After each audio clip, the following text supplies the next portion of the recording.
In Matthew 13, Jesus taught the parable of the wheat and the tares. Let's talk about what it's like for the wheat to share a field with the tares and how to have a godly response to sinfulness and evil.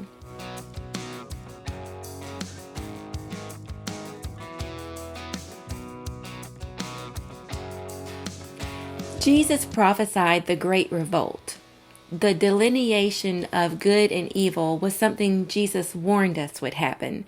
It's a sign of the end times and alerts us that the coming of Christ for his church is approaching.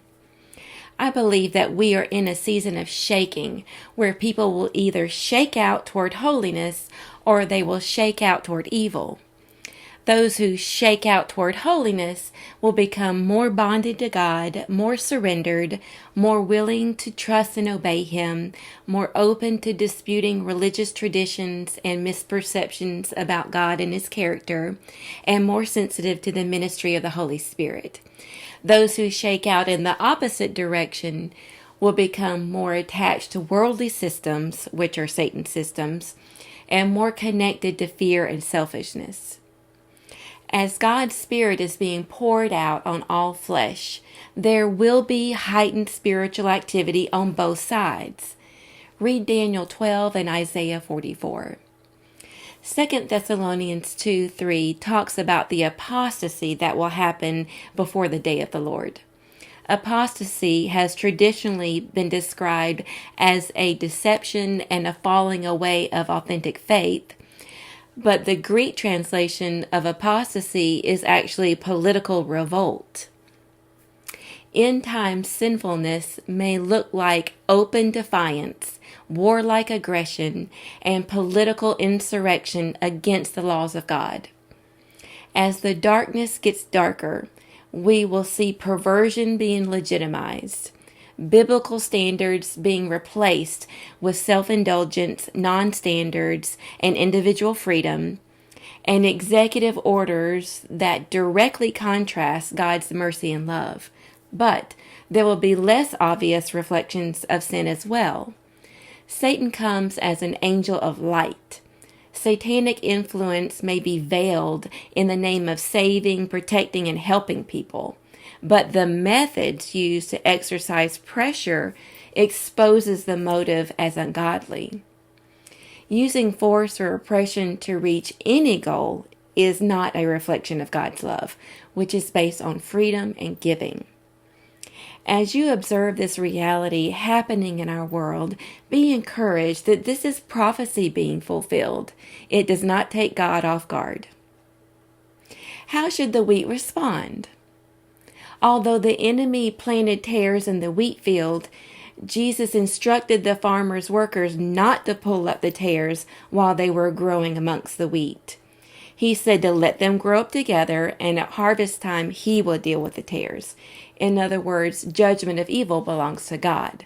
So we don't have to play judge and jury to the sinful behavior of others, but how are we to respond? The role of the wheat is to maintain godly character, continuing to be loving and forgiving, and refusing to align with fear. This will include suffering in a godly way, like Joseph did. God's method for dealing with evil is to conquer it with good, not by adopting evil ourselves as a reaction to suffering. There will come a time when there is a kingdom of wheat without tares. But until that day, let me encourage you with truth from Psalm 2. God laughs at the foolishness of those who imagine his judgment cannot reach them. As citizens of heaven, we can share God's confidence that he will deal with the evil. Ephesians 2:6 tells us that we are seated with God in heavenly places. To sit denotes rest. We aren't fighting, we aren't wrestling, we're not even standing, but we're sitting, trusting, and remaining peaceful and calm. Instead of being mad or anxious, remain wheat-like in your response to tare-like offense by praying for those who are out of harmony with God's love. Psalm 2:8 instructs us to ask of God, and he will give us the nations. We conquer evil with good by praying for our enemies, asking God to heal them of the infection they have allowed to enter God's law of love. Instead of seeing them as rebels, can we view them as infected? That might be easier. You may encounter a whole lot of resistance when you're just trying to do the right thing. This may feel very lonely, but you are not alone. There will always be a remnant of people committed to God's righteousness. If your response to this end-time shaking has been one of anxiety or discouragement, then please allow me to remind you, my fellow believer, my brother or my sister, that a righteous response awaits your embrace. Renounce fear, more securely attach to God and His love, pray for the nations, and let the joy of the Lord be your strength. Where sin abounds, grace does much more abound.